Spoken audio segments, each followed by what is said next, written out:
إن الحمد لله نحمده ونستعينه ونستغفره ونؤمن به ونتوكل عليه ونعوذ بالله من شرور أنفسنا ومن سيئات أعمالنا من يهده الله فلا مضل له ومن يضلله فلا هادي له ونشهد أن لا إله إلا الله وحده لا شريك له ونشهد أن سيدنا ومولانا محمدا عبده ورسوله صلى الله على سيدنا ومولانا محمد وعلى آله وصحبه وبارك وسلم كما تحب وترضى عدد ما تحب وترضى. أما بعد فقد قال الله تعالى في القرآن الكريم بسم الله الرحمن الرحيم إن الذين قالوا ربنا الله ثم استقاموا تتنزل عليهم الملائكة ألا تخافوا ولا تحزنوا وأبشروا بالجنة التي كنتم توعدون نحن أولياؤكم في الحياة الدنيا وفي الآخرة ولكم فيها ما تشتهي أنفسكم ولكم فيها ما تدعون نزلا من غفور رحيم. وقال النبي صلى الله عليه وسلم من خاف أدلج ومن ندلج بلغ المنزل ألا إن سلعة الله غالية ألا إن سلعة الله الجنة أو كما قال صلى الله عليه وسلم. பிரபஞ்சத்தை படைத்து பரிபாலிக்கக்கூடிய அல்லாஹ்வுக்கே எல்லாம் புகழும். ஸலாத் என்னும் கருணையும் சலாம் என்னும் இடற்றமும் முஹம்மதுல் முஸ்தபா அஹ்மதுல் முஜ்தபா சையதுல் கௌனைன் ஹாத்தமுன் நபியீன் ஸல்லல்லாஹு அலைஹி வஸல்லம் அவர்கள் மீதும் அந்த நபிகள் நாயகம் ஸல்லல்லாஹு அலைஹி வஸல்லம் அவர்களுடைய வாழ்க்கை வழிமுறை எடுத்து நடக்கக்கூடிய ஒவ்வொரு மூமினான ஆண்கள் பெண்கள் மீது உண்டாகட்டும். புனிதமான ஜுமாவுக்கு சமூகம் தந்திருக்கக்கூடிய அல்லாஹுடைய நல்லடியார்களே, எல்லா சந்தர்ப்பத்திலேயும் அல்லாஹ்வுக்கு சுப்ஹானஹு வ தஆலா எந்த விடயங்களை செய்யுமாறு ஏவிருக்கிறானோ அந்த விடயங்களை முடியுமான அளவு எடுத்து நடக்குமாறும், எந்த விடயங்களை செய்ய வேண்டாம் என்பதாக அல்லாஹ்வுக்கு சுப்ஹானஹு வ தஆலா தடுத்திருக்கிறான். அவைகளை விற்றும் 100க்கு 100 முற்றும் முழுதும் தூரமாக இருக்குமாறு முதலாவதாக எனக்கும் அதற்கு பின்னால் உங்களுக்கும் நான் வசியத் செய்கின்றேன். கண்ணியத்துக்குரிய பெரியோர்களே, சகோதரர்களே, நண்பர்களே, முஹம்மது ஸல்லல்லாஹு அலைஹி வஸல்லம் அவர்கள் தெளிவான முறையில சொன்ன ஒரு விஷயம்தான், கியாமத்துடைய நாள் அல்லாஹ்வுக்கு சுப்ஹானஹு வ தஆலா அடியான் இடத்துல 5 கேள்விகளை கேட்பான். அந்த 5 கேள்விகளுக்கு பதில் கொடுக்காம அந்த அடியானுக்கு காலை தூக்கி முன்னுக்கு வைக்க முடியாது. கண்ணியத்துக்குரிய சகோதரர்களே, நண்பர்களே, அந்த 5 கேள்விகள்ல 2 கேள்வி, அந்த 5 கேள்வியில 2 கேள்வி ஒரு மனிதனுடைய சம்பாத்தியத்தை பற்றி தான். வஃபி மாலின் மின் ஐன கதஸபஹு வஃபீமா அன்ஃபகஹு. ஒவ்வொரு சதத்தையும், ஈச் அண்ட் எவ்ரி பெனி, ஒவ்வொரு சதத்தையும் எப்படி சம்பாதிச்சாய், நீங்க எப்படி ஏர்ன் பண்ணினீங்க. ரெண்டாவது, ஈச் அண்ட் எவ்ரி பெனி, ஒவ்வொரு சதத்தை, ஒவ்வொரு ரூபியா நீங்க எப்படி செலவழிச்சீங்க. இந்த கேள்வி 2க்கும் பதில் இல்லாம இப்னு ஆதமுக்கு காலை தூக்கி முன்னுக்கு வைக்க முடியாது என்பதாக ரசூலுல்லாஹி ஸல்லல்லாஹு அலைஹி வஸல்லம் அவங்க விளங்கப்படுத்தினாங்க. எனவே கண்ணியத்துக்குரிய சகோதரர்களே, நண்பர்களே, 5 கேள்வியில 2 கேள்வி என்று சொன்னா 40%. ஒரு மனிதனுடைய வாழ்க்கையில அல்லாஹ்வுக்கு சுப்ஹானஹு வ தஆலா ஈமான பத்தி, இபாதத்தை பத்தி, முஆஷராத்தை பத்தி, அஹ்லாக்க பத்தி அல்லாஹ் நிச்சயமாக கேட்பான். ஆனா 40% உங்களோட கேள்வி நீங்க எப்படி சம்பாதிச்சீங்க, எப்படி செலவழிச்சீங்க என்பதுதான். எனவே கண்ணியத்துக்குரிய சகோதரர்களே, நண்பர்களே, உலகத்தில் ஒரு மனிதன் முஃமினாக வாழ்றதாக இருந்தா அந்த மனிதன் தன்னுடைய சம்பாத்தியத்தை பத்தி, அவருடைய செலவுகளை பத்தி, அவர் சரியான அமைப்புல ரப்புல் ஆலமீனுக்கு பதில் கொடுக்கக்கூடிய முறையில தன்னை தயாரிக்கிறது இருக்குதே, இது ஒரு முஃமினுடைய அடையாளம். கணியத்துக்குரிய சகோதரர்களே, நண்பர்களே, அந்த அடிப்படையில ரசூலுல்லாஹி ஸல்லல்லாஹு அலைஹி வஸல்லம் அவர்கள் எங்களுக்கு ஈமான மட்டுமல்ல, எங்களுக்கு இபாதத்தை மட்டுமல்ல, எங்களுக்கு முஆஷராத்தை மட்டுமல்ல, எங்களுக்கு முஆமலாத் குலுக்கல் வாங்கலுடைய விஷயங்களை தெளிவாக படிச்சு தந்தாங்க. ரசூலுல்லாஹி ஸல்லல்லாஹு அலைஹி வஸல்லம் அவங்க கேக்குறாங்க, அதத்ரி மல் முஃப்லிஸ், பேங்க்ரப்ட் ஆகின ஆள் யாருன்னு தெரியுமா உங்களுக்கு? சஹாபாக்கள் கேக்குறாங்க, எங்களுக்கு தெரிஞ்சது யாருக்கிட்ட பணம் இல்லையோ அவர்தான் பேங்க்ரப்ட் ஆகினால். ரசூலுல்லாஹி ஸல்லல்லாஹு அலைஹி வஸல்லம் அவங்க சொன்னாங்க, இல்ல, கியாமத்துடைய நாள் ஒரு மனிதன் மலைகளை போல அமல்களை கொண்டு வருவார். சிங்களத்துல சொல்றேன்டா, ஒன்ன மென்னு இருக்கிறார் சொர்க்கம் போறதுக்கு, அவ்வளவுக்கு அமல்கள் இருக்குது. சொர்க்கம் போறதுக்கு போறார், ஆனா எத்தனையோ கம்ப்ளைண்ட், வரபஹாதா வஷதமஹாதா வஅஹதமாலஹாதா, யா அல்லாஹ் இவரை சொர்க்கத்துக்கு போட வானம், இவர் எனக்கு பொழு வச்சிட்டார், எனக்கு குடுக்கல் வாங்கல்ல மோசடி செஞ்சார், என்ற சொத்து எடுத்துட்டார், எனக்கு கடன் கெட்டு இருக்கிறார். இப்படி எத்தனையோ கம்ப்ளைண்ட்ஸ் அவருடைய முஆமலாத் முஆஷராத்துடைய விஷயத்துல. கண்ணியத்துக்குரிய சகோதரர்களே, நண்பர்களே, எல்லாத்துக்கும் தெரிஞ்ச ஹதீஸ் தான். அந்த அவருடைய மலைகளை போல உள்ள ஜகாத், அவருடைய மலைகளை போல உள்ள குர்ஆன் திலாவத், தஹஜ்ஜுத், அவருடைய நோன்பு எல்லாம் அமல்களை தூக்கி கொடுப்பார். ஆனாலும் போதாது, என் குடுக்கல் வாங்கல் 40% ஓட்ட இருக்குது. எனவே இந்த நேரத்துல அந்த மக்களுடைய பாவங்களை சுமக்க வேண்டிய ஒரு நிலைமை, கடைசிக்கு நரகத்துக்கு போவார். எனவே கண்ணியத்துக்குரிய சகோதரர்களே, நண்பர்களே, ஒரு மனிதன் தன்னுடைய தீனுடைய உலமாக்கள் சொல்றாங்க, ஒரு மனிதன் தன்னுடைய குடுக்கல் வாங்கலை சீராக்காம யாரு இபாதத்தை மட்டும் செய்றாரோ அவர் பிறருக்காக வேண்டி அமல் செய்றார். நீங்களும் யோசிப்பீங்க, என்ன ஹஸ்ரத் சொல்றீங்க, அவர் அல்லாஹ்க்காக வேண்டி தான் அமல் செய்றாரு. யாரு தன்னுடைய குடுக்கல் வாங்கலை சீராக்காம இபாதத்தை மட்டும் போக்கஸ் பண்றாரோ அவர் இபாதத் செய்யறது அல்லாஹ்க்காக வேண்டி அல்ல, பிறருக்காக வேண்டி. ஏன் அப்படி சொல்றீங்க? தீனுடைய உலமாக்கள் இந்த ஹதீஸை தான் கோட் பண்றாங்க. இவர் எவ்வளவு அமல் செஞ்சாலும் குடுக்கல் வாங்கலுடைய விஷயத்துல ஹராம் ஹலால போக்கஸ் பண்ணல, கியாமத்துடைய நாள் இவருடைய முழு இபாதத்தையும் தூக்கி மற்றவங்களுக்கு தான் கொடுக்க போறார். எனவே கண்ணியத்துக்குரிய சகோதரர்களே, நண்பர்களே, ஒரு முஃமின் எல்லா சந்தர்ப்பத்திலையும் தன்னுடைய குடுக்கல் வாங்கலுடைய விஷயத்திலையும் போக்கஸாக இருப்பார். நான் இப்ப மௌத்தாகினா இந்த 40% கேள்விக்கு நான் அல்லாஹ்க்கு எப்படி ஜவாப் சொல்ல போறேன் என்ற கன்சர்ன் ஒரு முஃமினுக்கு இருந்து கொண்டே தான் இருக்கு. எனவே அந்த அடிப்படையில கண்ணியத்துக்குரிய சகோதரர்களே, நண்பர்களே, ஒரு முஃமின் ஒரு டிரான்சாக்ஷனை செய்யக்கூடிய நேரத்திலையும் அந்த டிரான்சாக்ஷன்ல என்னென்ன சுன்னாக்கள் இருக்குது என்றதை பார்ப்பார். எப்படி தொழுகைக்கு முன்னால தொழுகையுடைய ஃபர்ல படிச்சு கொள்வாரோ, தொழுகையுடைய சுண்ணத்தை படிச்சு கொள்வாரோ, அவர் இப்ப 1 லட்சம் ரூபாய், 50,000 ரூபாய், 1 கோடி ரூபாய் வச்சு ஒரு டிரான்சாக்ஷனை செய்ய போறார். இந்த டிரான்சாக்ஷன்ல இருக்கக்கூடிய இன்டகிரல்ஸ், தொழுகைல ஃபர்ல ஷாஃபிஈ மத்ஹப்ல ஒன்றோ 17 என்று சொல்லுவாங்க அல்லது 19 சொல்லுவாங்க, ரெண்டும் சரிதான். எனவே இந்த டிரான்சாக்ஷன்ல இன்டகிரல்ஸ் என்ன, ஈஜாப், கபூல், அந்த கண்ட்ராக்டுடைய விஷயத்துல என்னென்ன விஷயங்கள் இன்டகிரல்ஸ் ஆக முக்கியமான ருக்குன்களாக இருக்குது. அதே மாதிரி எப்படி தொழுகைல ஃபாத்திஹா ஃபர்லு, இன்னொரு சூரா சுன்னத் என்று இருக்குதோ, நான் செய்யக்கூடிய இந்த கமர்ஷியல் டிரான்சாக்ஷன்ல என்னென்ன சுன்னாக்கள் இருக்குது என்றதை அவர் படிச்சு கொள்வார். கண்ணியத்துக்குரிய சகோதரர்களே, நண்பர்களே, குர்ஆன்ல ஆக நீளமான ஆயத் தொழுகையுடைய ஆயத் அல்ல, யகீனுடைய ஆயத் அல்ல, திலாவத்துல் குர்ஆனுடைய ஆயத் அல்ல, ஹஜ்ஜுடைய ஆயத் அல்ல. குர்ஆன்ல ஆக நீளமான ஆயத் கமர்ஷியல் டிரான்சாக்ஷனுடைய ஆயத், கடனுடைய ஆயத்.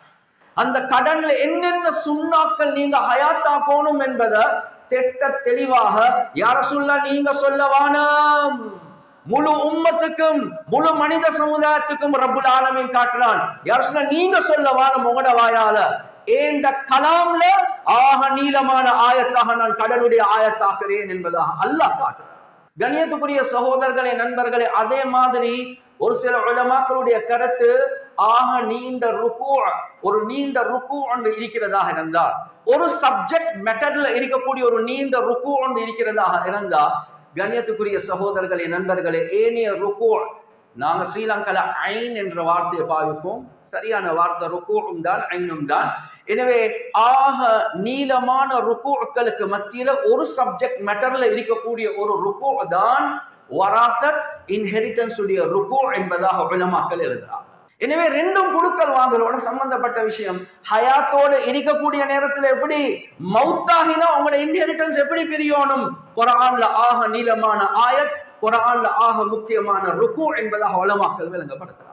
எனவே இந்த அளவு இம்பார்ட்டன்ஸ் கண்ணியத்துக்குரிய சகோதரர்களே, நண்பர்களே, குர்ஆன் சொன்னா எங்களுக்கு எந்த விஷயத்துல, அதாவது ஒரு மனிதனுடைய ஏர்னிங்ஸை பத்தி சரியான தெளிவுகளை குர்ஆன் சொன்னா எங்களுக்கு தருவது. அதுலயும் கண்ணியத்துக்குரிய சகோதரர்களே, நண்பர்களே, வாழக்கூடிய நேரத்துல செய்யக்கூடிய கமர்ஷியல் டிரான்சாக்ஷன்ஸ் இவைகள் எல்லாமே சுன்னாவுடைய அடிப்படையில, ஃபிக்ஹுடைய அடிப்படையில, இதெல்லாம் வெலிடான அமைப்புல நாங்க ஆக்கி கொள்றது ஆக முக்கியம். எந்த அளவுக்கு எங்களுக்கு லயபிலிட்டிஸை குறைக்கணுமோ எங்களோட வாழ்க்கையில, ஒரு முஃமின் லயபிலிட்டிஸை கூட்டிக் கொள்றதுக்கு முயற்சி செய்ய மாட்டா. டெஃபினெட்லி ஆன்கோயிங் பிசினஸ் ஒன்று இருந்தா லயபிலிட்டிஸ் இருக்கத்தான் செய்யும். ஆனா எல்லா சந்தர்ப்பத்திலேயும் அந்த லயபிலிட்டிஸை கவர் பண்ணக்கூடிய அமைப்புல ஏற்பாடுகளை செஞ்சு கொண்டுதான் ஒரு முஃமின் இருப்பார். ஏன், எந்த நேரத்தில் எனக்கு மௌத் வந்தாலும் நான் ஒரு கடனாளியாக மௌத்தாக கூடாது. ரசூலுல்லாஹி ஸல்லல்லாஹு அலைஹி வஸல்லம் அவர்கள் கடன்ல இருந்து பாதுகாப்பு. ஆயிஷா ரலியல்லாஹு அன்ஹா அவங்க சொல்றாங்க, யா ரசூலல்லாஹ், நீங்க தொழுகக்குள்ள இந்த அளவுக்கு கடன்ல இருந்து தப்புறதுக்கு ஏன் துவா கேட்கிறீங்க என்பதாக. தொழுகக்குள்ள உள்ளத்துல கைய வச்சு பாருங்க, யாருக்கு தெரியும் தொழுகக்குள்ள கடன்ல இருந்து தப்புறதுக்கு ரசூலுல்லாஹ் துவா கேட்டாங்க. அம்மா ஆயிஷா ரலியல்லாஹு அன்ஹா அவங்க சொல்றாங்க, ரசூலுல்லாஹி ஸல்லல்லாஹு அலைஹி வஸல்லம் அவங்க தஷஹுதுக்கு பின்னால, அத்தஹியாத்துக்கு பின்னால, அல்லாஹும்ம இன்னி அஊது பிக மினல் மக்ரம் வல் மஅஸம், யா அல்லாஹ் கடன்ல இருந்து என்னைய பாதுகாத்துடுவாயாக. எங்க, தொழுகக்குள்ள. ஏன் யா ரசூலுல்லாஹ் இவ்வளவு கேக்குறீங்க?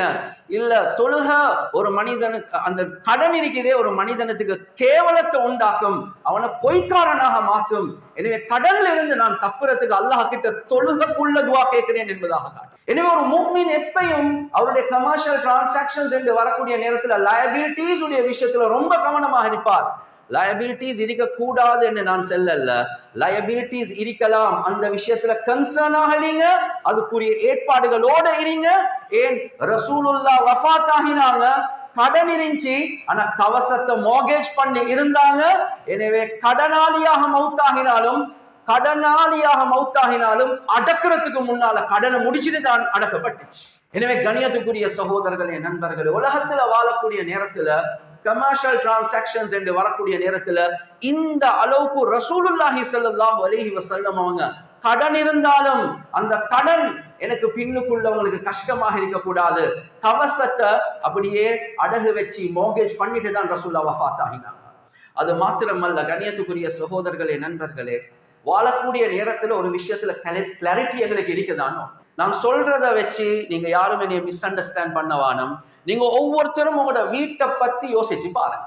ஏண்ட வீட்டில் இருக்கக்கூடிய சோஃபா செட் இது ஏண்டையா என்ற மனைவியா? ஏண்ட வீட்டில் இருக்கக்கூடிய ரெஃப்ரிஜரேட்டர், ஃப்ரிட்ஜ் இது ஏண்டையா என்ற மனைவிடையா? ஏண்ட வீட்டில் இருக்கக்கூடிய கட்லரி செட்ஸ் இது ஏண்டையா என்ற மனைவிடையா? ஏண்ட வீட்டில் இருக்கக்கூடிய பொறுமதியான அசெட்ஸ் இருக்குது, இது ஏண்டையா என்ற மனைவிடையா? எந்த அளவுக்கு இதுல கிளாரிட்டி எனக்கும் உங்களுக்கும் இருக்குது என்பதை யோசி. ஏன் காரணம் என்றா, கண்ணியத்துக்குரிய சகோதரர்களே, நண்பர்களே, ஒரு மனிதன் வாழ்ந்து மௌத்தாக கூடிய நேரத்துல வீட்டில் இருக்கக்கூடிய ஒரு ஊசி இருக்குதே, ஊசி நீடில், அந்த நீடிலுக்கும் வராசத்துடைய இன்ஹெரிட்டன்ஸ் உடைய சட்டம் இருக்குது என்பதாக உலமாக்கள் தெளிவாகவே இருக்கிறார். எனவே மௌலானா முஃப்தி ஷஃபி ரஹ்மத்துல்லாஹி அலைஹி அவங்களை பத்தி அவருடைய மகன் மௌலானா தகி உஸ்மானி ஹஃபிதஹுல்லாஹ் சொல்றார். என் வாப்பா கிராண்ட் முஃப்தி ஆஃப் பாகிஸ்தான். அவருடைய ஒரு பழக்கம் ஒன்று இருந்துச்சு, அவருக்கெண்டே ஒரு ரூம் ஒன்று இருந்துச்சு, அதுலதான் அவர் கிதாப் ரெஃபர் பண்ணி கொண்டு இருப்பார். மகன் தண்ணி கொஞ்சம் கொண்டாங்க, தண்ணி கொண்டாரு, குடிச்சிட்டு சாப்பாடு கொண்டாங்க, சாப்பாட்டை திண்டுட்டு அந்த பிளேட்டை, அந்த கப்பை, அந்த ஜக்க ரூமால வெளியே கொண்டு போ காட்டி ஏசி கொண்டே இருப்பார். மகன் அவசரமா கொண்டு போங்க, மகன் இந்த ஜக் எடுங்க, மகன் இந்த பிளேட் எடுங்க. மகனும் முஃப்தி. மகன் ஒரு நாள் சொன்னாரு, பாப்பா சின்ன பிளேட் ஜக், கொஞ்சம் லேட்டாக போல இவ்வளவு கோவப்படுறீங்க, என்ன காரணம் என்று கேட்டாங்க. முஃப்தி சாப் சொல்றாங்க, மௌலானா முஃப்தி ஷஃபி ரஹ்மத்துல்லாஹி அலைஹி சொன்னாங்க, மகான் தகி உனக்கு விளங்குது இல்ல, என்ற வசியத்துல, என்ற லாஸ்ட் வில்ல நான் தெளிவாகவே எழுதியிருக்கிறேன், இந்த ரூமுக்குள்ள உள்ள சொத்து ஏண்ட, இந்த ரூமுக்கு வெளியே உள்ள சொத்து உங்களோட உம்மட, என்ற வைஃப்ட. நான் மவுத்தாக கூடிய நேரத்தில் இந்த ஜக், இந்த கப் இந்த ரூமுக்குள்ள இருந்துச்சேண்டா என்ற லாஸ்ட் வில்ல பார்த்து நீங்க நினைப்பீங்க இது ஏண்டு, ஆனா இல்ல இது உங்களோட உம்மட, அது சுட்டிதான் நான் ஹயாத்தோடு இருக்கக்குள்ளே இது அவசரமா வெளிக்கு கொண்டு போங்க, என்ற தேவை முடிஞ்சிட்டா வெளிக்கு கொண்டு போங்க, இல்லாட்டி அதை சொத்து பிரிக்கிற நேரத்தில் ஏண்டையாக இருந்து அது ஹராமாகிடும் என்பதாக. கண்ணியத்துக்குரிய சகோதரர்களே, நண்பர்களே, இந்த அல்லாஹுடைய நேசர்கள், சேன்ஸ், அவுலியாக்கள் அல்லாஹுடைய நண்பர்களாக மாறினது வெறும் நெத்தி கருக்க காட்டியும் தொழுந்து அல்ல, அவர்களுடைய குடுக்கல் வாங்கல் ஹலாலான அமைப்பிலே. கண்ணியத்துக்குரிய சகோதரர்களே, நண்பர்களே, ஒரு சாலிஹான மனிதன் அவருடைய டெட் பெட்ல இருந்தார். அந்த நேரத்தில் உலமாக்கள் வந்து குர்ஆன் ஓதி கொண்டிருந்தாங்க. எனவே அவருடைய லாஸ்ட் மூச்சுகள் அதோடு அவர் வஃபாத் ஆகிட்டார். வஃபாத் ஆகின உடனே உலமாக்கள் என்ன செஞ்சாங்கன்னா என்று ஊதினாங்க. அந்த கேண்டில்ஸ் எல்லாமே நூந்து போயிட்டு, எல்லாமே இருட்டுல. கேட்டாங்க, ஏ உடனடியாக நூத்து போட்டீங்க, ஆள் மௌத் ஆகின உடனே? சொன்னாங்க, இவ்வளவு நேரம் அவர் ஹயாத்தோட இருக்க போல இந்த கேண்டில்ஸ்ல வராசத்துடைய சட்டம் இல்ல, இவர் மௌத்தாகின உடனே இந்த கேண்டில்ல வராசத்துடைய சட்டம் இருக்கு, அதான் ஆஃப் பண்ணி போட்டோம். நாங்க இப்படி எல்லாம் யோசிப்போமா? பொதுவா மையத்தோடு என்று வந்தா சாப்பாடு ஆக்க வானம், நாங்க உங்களுக்கு சாப்பாடு தாரோம் என்று ஏன் வைக்கிறாங்க? பல காரணம். ஒன்று, அவங்க வரியில் இருப்பாங்க, கவலையில் இருப்பாங்க. ரெண்டாவது, மௌலானா முஃப்தி ஷஃபி ரஹ்மத்துல்லாஹி அலைஹி அவங்க வஃபாத் ஆகிறாங்க. அந்த ஜனாசாக்கு டாக்டர் அப்துல் ஹை ரஹ்மத்துல்லாஹி அலைஹி ஒரு ஹோமியோபதி டாக்டர், ஆனா ஹி வாஸ் a வலியுல்லாஹ், அல்லாஹ்வுடைய ஒரு நேசனாக இருந்தார். மௌலானா முஃப்தி தக்கியுடைய ஷேக்காக இருந்தார். அந்த ஜனாசாக்கு வராங்க. மௌலானா முஃப்தி தக்கி வந்து சில ஹல்வா, சில ஸ்வீட்ஸ் ஆஃபர் பண்றாங்க. அந்த நேரத்துல மௌலானா டாக்டர் அப்துல் ஹை ரஹிமஹுல்லா கேட்கிறாங்க, முஃப்தி சாப் நீங்க இப்படி ஆஃபர் பண்றது சரியா என்று கேட்டார். அந்த நேரத்துல முஃப்தி சாபுக்கு விளங்கிச்சு, ஷேக் என்ன சொல்றார்? ஷேக், இன்ஹெரிட்டன்ஸ் எல்லாமே இந்த ரூம்குள்ள தான் இருக்கிறோம், என் நானா என் தம்பி எல்லாமே இருக்கிறாங்க, இது எல்லாமே விரும்பி உங்களுக்கு தாராங்க, இது ஹலால், நீங்க சாப்பிடுங்க என்பதா. அதுக்கு பொறவுதான் எடுத்து சாப்பிடுறாங்க. ஒருத்தர் ஹயாத்தோடு இருக்க போல வீட்டுக்கு ஹதியா வருவது, வீட்டுல சாமனம் வாங்குறாங்க, ஃப்ரிட்ஜ்ல வச்சிருக்கிறோம். அவர் மௌத்தாகினா அந்த ஃப்ரிட்ஜ் மட்டுமல்ல, அந்த ஃப்ரிட்ஜுக்குள்ள உள்ள சாமனத்துக்கு வராசத்துடைய சட்டம் இருக்குது. நான் உங்களுக்கு சொன்னது கோடிக்கணக்கான பொறுமதியான சொத்தை பத்தி அல்ல, வீட்டில் உள்ள ஃப்ரிட்ஜை பத்தியும் கபடை பத்தியும் சின்ன சின்ன கமோடிட்டிஸ் அசெட்ஸை பத்தி தான். ஆனா கவலைக்குரிய விஷயம், இந்த அளவுக்கு எங்கட தீனுடைய பெரியார்கள் இந்த விஷயங்களை கவனம் செலுத்தினாங்க. நாங்க கோடிக்கணக்கான சொத்துக்களை வச்சுட்டு வஃபாத் ஆகிறோம், ஆனா அதை பத்தி எந்த கன்சர்னும் இல்ல. ஷரீஅத் எதை சொல்லுதோ அதுக்கு மாற்றம் செஞ்சுட்டு வஃபாத் ஆகும். ஆக நீண்ட ருக்கு சாத் இப்னு ரபீஅ ரலியல்லாஹு அன்ஹு அவங்க வஃபாத் ஆகுறாங்க. அவருடைய பிரதர்ஸ் எல்லாமே வந்து என்ன செஞ்சிட்டாங்கன்னா, வைஃபுடைய பங்கு, புள்ளையருடைய பங்கு ஒன்றுமே கன்சிடர் பண்ணல, அப்படியே வந்து சொத்து எடுத்து கொண்டு போறாங்க. வைஃப் போறாங்க, 2 டாட்டர்ஸ் எடுத்துக்கொண்டு, யா ரசூலல்லாஹ் ஹஸ்பண்ட் வஃபாத் ஆகிட்டாங்க. ஆனா சகோதரர்கள் முன் வந்து இப்படி எல்லாத்தையும் எடுத்துக்கொண்டு போனாங்க.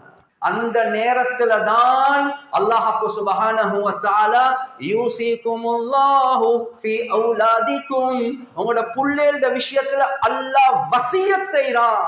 அல்லாஹ் உங்களுக்கு டைரக்ட் பண்றான். அல்லாஹ் இஸ் அட்வைசிங் யூ. அல்லாஹ் உங்களுக்கு வசியத் செய்றான்.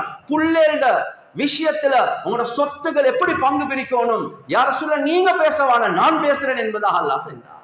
ஒரு ருக்கு அல்லாஹ் பேசி பெண்களுக்கு எவ்வளோ, ஆண்களுக்கு எவ்வளோ, சகோதரர்களுக்கு எவ்வளோ, உம்மா வாப்பாக்கு எவ்வளோ, எல்லாம் பங்குகளை குர்ஆன்ல அல்லாஹ் சொல்லிட்டான். அது மட்டுமல்ல கண்ணியத்துக்குரிய சகோதரர்களே, நண்பர்களே, அந்த ருக்கு முடியக்கூடிய நேரத்துல وَمَن يَعْصِ اللَّهَ وَرَسُولَهُ وَيَتَعَدَّ حُدُودَهُ يُدْخِلْهُ نَارًا خَالِدًا فِيهَا. அல்லாஹ் வராசத்துடைய சட்டங்களை பேசி முடியக்கூடிய நேரத்துல அல்லாஹ் என்ன தெரியுமா சொல்றான்? ஏனைய சட்டங்களை விட கடினமான முறையில் அல்லாஹ் சொல்றான், I have explained my limitations. என்னுடைய ஹுதூதுகளை நான் எல்லாமே விளங்கப்படுத்தினேன். யாரு இந்த லிமிட்டேஷன்ஸ்க்கு மாற்றம் செய்றாங்களோ யுத்கிலுஹு நாரன், நான் அவர்களை நரகத்தில் நுழைய வைப்பேன். ஹாலிதன் ஃபீஹா, நிரந்தரமாக அந்த நரகத்தில் வைப்பேன் என்பதாக அல்லாஹ் சொல்றான். கண்ணியத்துக்குரிய சகோதரர்களே, நண்பர்களே, ஆனா நான் என்ன செய்யறேன்? ஏண்ட மைக்கா மை பெட்ரோல் ஏண்ட சொத்து எனக்கு விருப்பமான மாதிரி தான் நான் அதை பங்கு பிரிப்பேன் ஹயாத்தோடு இருக்கொள்ள இப்படி மௌத்தாகினா இப்படி எழுதி யாருக்கு இது அல்லாஹ் யாருடைய பங்குகளை பிரிச்சானோ அதுக்கு மாற்றமாக இவருடைய லாஸ்ட் வீல்ல இவருக்கு இவ்வளவு என்று யாருக்கு இன்ஹெரிட்டன்ஸ் இருக்குதோ அவர்களுக்கே எழுதி கொடுக்கிறார். சில நேரத்துக்கு அவர்களுக்கு இல்லாம எழுதி கொடுக்கிறார். ஷரியத்துக்கு முரணான முறையில யாரு வசியத் எழுதுறாங்களோ ஹாலிதன் ஃபீஹா நிரந்தரமான நரகம் என்பதாக குர்ஆன் எங்களுக்கு தெளிவாக சொல்லுது. எனவே கண்ணியத்துக்குரிய சகோதரர்களே, நண்பர்களே, லாஸ்ட் வில் என்று வரக்கூடிய நேரத்தில் யாரு வாரிசுகளோ அவர்களுக்கு லாஸ்ட் வில் உங்களுக்கு எழுதவே முடியாது. எனவே ரப்புல் ஆலமீன் எப்படி சொல்றானோ அந்த முறையில நீங்க பங்கு பிரிங்க. இதுதான் குர்ஆன் சுன்னா எங்களுக்கு தெளிவாகவே சொல்லக்கூடிய விஷயம். எனவே ஒரு புத்திசாலி யார் என்றா, அல்லாஹ்வுடைய பயம் உள்ளவர் யார் என்றா, நான் வஃபாத் ஆகினாலும் என்னுடைய குடும்பம் ஒரு ஃபசாத் ஒரு ஃபித்னால வீழ தேவையில்லை. எனவே கண்ணியத்துக்குரிய சகோதரர்களே, நண்பர்களே, உலகத்துல வாழக்கூடிய நேரத்திலையும் அவருடைய டிரான்சாக்ஷன்ஸ் அது கிறிஸ்டல் கிளியராக கிளாரிட்டியோட எழுத்துல எல்லாமே அழகாக போடுவார். அதே மாதிரி நான் வஃபாத் ஆகினா என்ற சொத்துகள் அது எந்த அமைப்புல அதனுடைய டிஸ்ட்ரிபியூஷன் நடக்கணும், வசியத்துல தெளிவாக ஒரு எக்ஸிக்யூட்டரை போட்டு இவர் முன் வருவார். ஒரு ஆலிமாக இருக்கலாம் அல்லது ஒரு ஃபைனான்சியல் பேக்ரவுண்ட் உள்ள ஷரியாவுடைய பேக்ரவுண்ட் உள்ள ஒருத்தரை ஒரு எக்ஸிக்யூட்டராக போட்டு. ஏன் எத்தனையோ குடும்பங்கள் ஒரு மனிதன் வஃபாத் ஆகினத்துக்கு பின்னால பல ஃபித்னாக்கள் பிரச்சனைகளுக்கு அது காரணமாக அமையும்.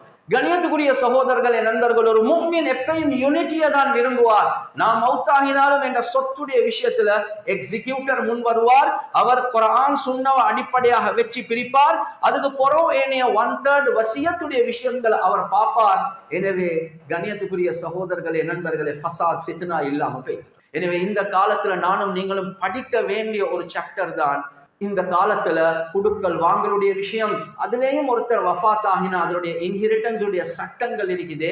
அதை தெளிவான அமைப்புல படிக்கிறது ஆக முக்கியம். சில நேரங்கள் இது கவனமின்மையாக போகுதுன்னா ஒரே ஒரு உதாரணத்தை சொல்லி முடிக்கிறேன். ஒரு வாப்பா இருக்கிறார். ஒரு வாப்பா அவர் ஒரு பிசினஸ் செஞ்சு கொண்டு போறார். அவருக்கு 3 புள்ளை, ஒரு மகன், ஒரு மகள், 2 மகள்மார்கள், ஒரு வைஃப். பிசினஸ் செஞ்சு கொண்டே போறார். என்ன நடக்குது? மாஷா அல்லா, மகன் படிச்சு 18 வயசு தாண்டி O level A level செஞ்சுட்டு இப்ப பிசினஸோட நுழைஞ்சிட்டார். வாப்பகம் மகனுக்கும், மகன் நீ ஹையர் ஸ்டடீஸும் செஞ்சு கொண்டிரு, இந்த கடையில வந்து வேலை செய்யன்னு சொல்றார். முதல் கேள்வி, வாப்பகம் மகனுக்கும் என்ன கான்ட்ராக்ட் நடக்குது? எம்ப்ளாயியா அல்லது பார்ட்னர்ஸா? ஒன்றுமே இல்ல. சரி சரி, நீ வா, நான் தாரதை எடுத்துக்கொண்டு போ. இது என்ன நடக்குது? என்ன கான்ட்ராக்ட்? வாப்பா மகனாக இருந்தாலும் ஒரு கான்ட்ராக்ட் நடக்குதான். ஒரு கிளாரிட்டி இல்ல டிரான்சாக்ஷன்ல. மகன் போறார், வேலை செய்யறார், வாப்பா என்ன சரி எடுத்தா தாராரு. ஆனா கிளாரிட்டி ஒன்று இல்ல. எம்ப்ளாயியா பார்ட்னர்ஸா ஒன்றுமே தெரியாது. கொஞ்ச நாள் போக்கல பிசினஸ் நல்ல முறையில படிச்சுட்டாரு. ஒரு தங்கச்சி அவ மைனர் 10 வயசு, இன்னொரு தங்கச்சி அவ மேஜர் ஒரு 18 வயசு ஆகிறா.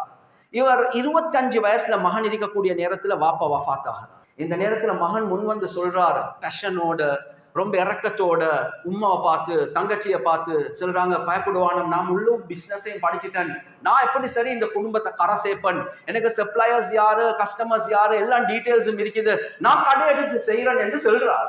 அவர் செல்றது நல்லம்தான். ஆனா அவர் மறந்துட்டார், மேஜராக இருக்கக்கூடிய தங்கச்சிக்குரிய ஹக்க தங்கச்சிட கையில கொடுக்கணும், உம்மாவுடைய ஹக்க உம்மட கையில கொடுக்கணும். யாரு யதீமாக ஆஃபனாக இருக்கக்கூடிய தங்கச்சி, அந்த தங்கச்சியுடைய அந்த போஷனை இவர் வச்சு கொண்டு அதை வளர்த்து கொண்டு வந்து அவ மேஜர் ஆகினத்துக்கு பின்னால, பியூபிட்டி ஆகினத்துக்கு பின்னால அவட கையில கொடுக்கிறது. இந்த அளவுக்கு சொத்தை பிரிக்காம, அதனுடைய அக்கௌண்ட்ஸை சரியான அமைப்புல பார்க்காம, அது பிசினஸுக்குள்ளே இருக்கிறதாக இருந்து அவங்களுடைய ப்ராஃபிட்டை ஜெனரேட் பண்ணி அதுக்குரிய ஹக்க கொடுக்காம இருந்தா இவர் செய்யறது சுத்த ஹராம் என்பதை குர்ஆன் சுன்னா தெளிவாக பேசுது. கணியத்துக்குரிய சகோதரர்களே, நண்பர்களே, எதுவரை காட்டின் உம்மா, எதுவரை காட்டின் சிஸ்டர் அந்த விஷயங்கள்ல முன் வந்து எங்கட ஹக்குகள் எப்படி என்றது விளங்கலையோ, எப்படி இருந்தாலும் யதீம் அந்த தங்கச்சி அவ எப்படி ஒரு முடிவு ஒன்றை தருவா, அவட விஷயத்திலையும் வராச இருக்குதா இல்லையா? எனவே இப்படி யோசிச்சு பாருங்க. இப்ப இந்த குடும்பம் நல்ல ஒரு விஷயத்தை செய்யறாங்க என்ற மாதிரி விளங்கலாம், ஆனா ஹராமான அமைப்புல அவங்களோட டிரான்சாக்ஷன்ஸ் நடக்கும். எனவே கண்ணியத்துக்குரிய சகோதரர்களே, நண்பர்களே, இது மாதிரி எவ்வளவு டிரான்சாக்ஷன்ஸ் நாங்க சில நேரத்துக்கு நினைக்கிறோம் நாங்க சரி என்று, ஆனா குர்ஆன் சுன்னாவுக்கு முன்னால பார்க்கக்கூடிய நேரத்துல நாங்க தவறு செஞ்சு கொண்டிருக்கிறோம். எனவே கியாமத்துடைய நாள் கேட்கக்கூடிய 5 கேள்வியில 40% கொடுக்கல் வாங்கல். நானும் நீங்களும் ஜும்மாக்கு வாரோம் போறோம், இல்ல ஒரு நியத்து வைங்க, நானும் இந்த கமர்ஷியல் டிரான்சாக்ஷன்ஸ் என்று வரக்கூடிய விஷயத்துல இத அழகான அமைப்புல படுப்பேன், என்ற சம்பாத்தியத்தை ஹலால் ஆக்கிக் கொள்வேன், என்ற செலவுகளை ஹலால் ஆக்கிக் கொள்வேன். அல்லாஹ்க்கு பயந்த நிலைமையில நான் வாழ்ந்து அந்த 40% கொஸ்டினுக்கு நான் கரெக்டாக ஆன்சர் பண்ணுவேன் என்ற நியத்தோட போறது ஆக முக்கியம். எனவே இந்த விஷயங்களை பேசினோமோ கேட்டோமோ இஹ்லாஸோட அமல் செய்யக்கூடிய பாக்கியத்தை அல்லாஹ் எங்களுக்கு வழங்குவானாக. வ ஆகிர் தஅவானா அல்ஹம்துலில்லாஹி ரப்பில் ஆலமீன்.